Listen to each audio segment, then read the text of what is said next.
జయలలిత గారు 69%.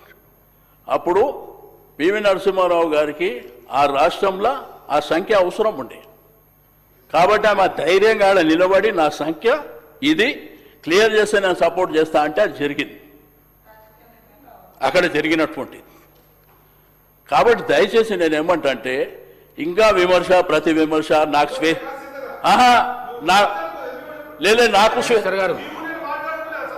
అట్లా కాదు. హైదరాబాద్ సిటీలో ఉండి 6 సార్లు గెలిచినోని నీకు స్వేచ్ఛ ఉండేనా అని మాట్లాడితే నేను ఏం చెప్పాలి? నీకు చిన్న పిల్లగా అన్నా లే అన్నా. మీరు గుర్తుపెట్టుకోండి, నేను కాంట్రవర్సీ చేయదలుచుకోలే. మీకు స్వేచ్ఛ ఉండేనా? నాకు ఎంత స్వేచ్ఛ ఉండే, మా వాళ్ళకి ఎంత స్వేచ్ఛ ఉండే మాకు అందరికీ తెలుసు.